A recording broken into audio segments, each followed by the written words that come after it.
आज हम डिस्कस करेंगे क्लासिफिकेशन ऑफ फंजाई का पार्ट फर्स्ट। सबसे पहले हम एक बार फिर से देखेंगे what is a fungus. Fungus क्या है? फंगस जो है वो एक यूकैरियोटिक ऑर्गेनिज्म है। जो फंगस है, फंजाई है, उसकी कोशिका की संरचना यूकैरियोटिक होती है। It is neither A plant nor a animal. ये ना तो पादप है ना ही एनिमल है, जीव है। It is a heterotrophic organism obtain it's nutrient by absorption. यह एक हेट्रोट्रॉफिक यानी विषम पोषी जीव है, विषम पोषी संरचना है।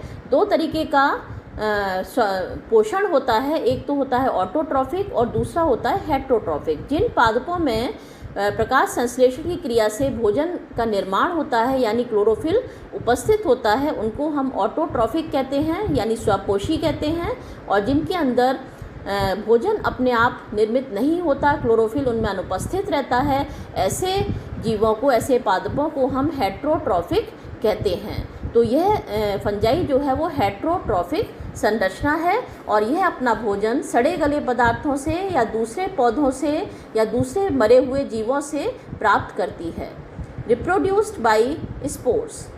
इनका जनन जो है वो रिप्रोडक्शन स्पोर्स के द्वारा यानी बीजाणुओं के द्वारा होता है। The storage carbohydrate is glycogen. Storage carbohydrate जो संचित भोज्य पदार्थ है वो ग्लाइकोजन के फॉर्म में होता है। पादपों में यह सुक्रोज या ग्लूकोज के फॉर्म में होता है, लेकिन यहाँ पर फंजाई के अंदर जो संचित भोज्य पदार्थ है वह ग्लाइकोजन के फॉर्म में होता है। Most fungi have a thallus. ज़्यादातर फंजाई जो हैं वो थैलस के रूप में होती हैं। थैलस जो है फिलामेंट से बनता है और फिलामेंट से माइसीलियम बनता है और माइसीलियम को हम थैलस कहते हैं। Thallus consist of hyphae and the mass of hyphae is called the mycelium. Thallus में क्या होता है? सबसे पहले हाइफी यानी तंतु में जो संरचना होती है फंजाई की, उसके एक तंतु को हम हाइफी कहते हैं। और जब बहुत सारे तंतु आपस में जुड़ जाते हैं, एक जाल सदृश संरचना बनाते हैं, तो उसको हम माइसीलियम कहते हैं। अब हम आते हैं वर्गीकरण पर। वर्गीकरण जो है वो कई साइंटिस्ट के द्वारा दिया गया था, जिसमें से मुख्य वर्गीकरण एलेक्सोपोलस के द्वारा और जीसी एंसवर्थ के द्वारा दिया गया है। यहाँ पर हम जीसी एंसवर्थ का वर्गीकरण जो है उसको डिस्कस करेंगे। यह सिस्टम जीसी एंसवर्थ ने 1973 में प्रपोज किया था। यह एक ब्रिटिश माइकोलॉजिस्ट थे और इन्होंने फंजाई को दो डिवीज़न में बांटा। फंजाई का जो पहला डिवीज़न था वो था मिक्सोमाइकोटा और दूसरा डिवीज़न था वो था यूमाइकोटा। तो मिक्सोमाइकोटा में प्रिमिटिव फंजाई आती थी जिनका थैलस जो है प्लाज्मोडियम और या स्यूडोप्लाज्मोडियम के रूप में रहता था। ऐसी फंजाई को हमने डिवीज़न मिक्सोमाइकोटा में रखा। दूसरी डिवीज़न था यूमाइकोटा जिसके अंदर ट्रू फंजाई आती थी, जो वास्तविक फंजाई हैं वो उसके अंदर आती थी और इस डिवीज़न को यूमाइकोटा रखा। डिवीज़न माइकोटा को फर्दर डिवाइड किया गया सब डिवीज़न, सब क्लास, ऑर्डर और फैमिली में। सब डिवीज़न में पीछे से हम लगाते हैं माइकोटिना, सब क्लास में लगाते हैं माइसिटिडी, ऑर्डर में लगाते हैं एल्स और फैमिली में लगाते हैं एसी। सबसे पहला डिवीज़न है मिक्सोमाइकोटा। मिक्सोमाइकोटा को क्लास 3 में डिवाइड किया गया था, एक्रेसियोमाइसिटीज, दूसरा क्लास था हाइड्रोमिक्सोमाइसिटीज और क्लास 3 था मिक्सोमाइसिटीज और क्लास 4 था प्लाज्मोडियोफोरोमाइसिटीज। क्लास 1 एक्रोसियोमाइसिटीज में थैलस प्लाज्मोडियम या अमीबॉइड रूप में पाया जाता था।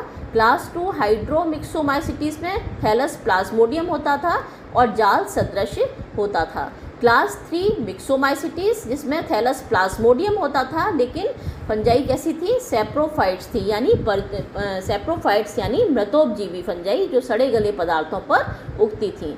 क्लास 4 प्लाज्मोडियोफोरोमाइसिटीज, इसमें सारे मेंबर्स जो थे वो पैरासाइट थे और प्लाज्मोडियम होस्ट के अंदर पाए जाते थे। तो इस प्रकार से 4 क्लासेस जो हैं वो डिवीज़न मिक्सोमाइकोटा के अंदर पाई जाती हैं। इसके बाद हम देखेंगे डिवीज़न यूमाइकोटा। डिवीज़न यूमाइकोटा को 3 सब डिवीज़न में बांटा जाता है। सब डिवीज़न फर्स्ट है मैस्टिगोमाइकोटिना और सब डिवीज़न 2 है जाइगोमाइकोटिना और सब डिवीज़न 3 है एस्कोमाइकोटिना। तो यहाँ पर हम सब डिवीज़न फर्स्ट जो है मैस्टिगोमाइकोटिना, जिसमें जू स्पोर्स जो हैं वो उपस्थित होते हैं, ऊ स्पोर्स परफेक्ट स्टेज में उपस्थित होते हैं, और यह 3 क्लासेस में इसको डिवाइड किया गया है। क्लास 1 है काइट्रीडियोमाइसिटीज़, क्लास 2 है हाइपोकाइट्रीडियोमाइसिटीज़ और क्लास 3 है ऊमाइसिटीज़। क्लास 1 काइट्रीडियोमाइसिटीज़ में यूनिफ्लैजिलेट जूस्पोर्स पाए जाते हैं, यानी एक फ्लैजेला जो है जूस्पोर्स के ऊपर पाया जाता है। यह फ्लैजेला काइट्रीडियोमाइसिटीज़ के अंदर पश्च भाग में स्थित होता है, पोस्टीरियर पार्ट पर, और कैसा होता है, विप्लैश प्रकार का होता है, यानी स्मूथ वॉल्ड होता है। आपको 2 तरह के फ्लैजेला बताए थे, एक विप्लैश फ्लैजेला और दूसरा टिंसल फ्लैजेला। विप्लैश फ्लैजेला के ऊपर किसी भी तरह की कोई संरचना नहीं पाई जाती है। विप्लैश फ्लैजेला स्मूथ वॉल्ड होता है, और टिंसल फ्लैजेला के अंदर ऊपर रोम पाए जाते हैं, जिसको हम मैस्टिगोनीम्स कहते हैं। क्लास 2 है हाइपोकाइट्रीडियोमाइसिटीज़, यह भी यूनिफ्लैजिलेट है। यहाँ पर फ्लैजेला अग्रभाग पर पाया जाता है, एंटीरियर साइड पर अग्रभाग पर पाया जाता है, और कैसा होता है, टिंसल प्रकार का होता है।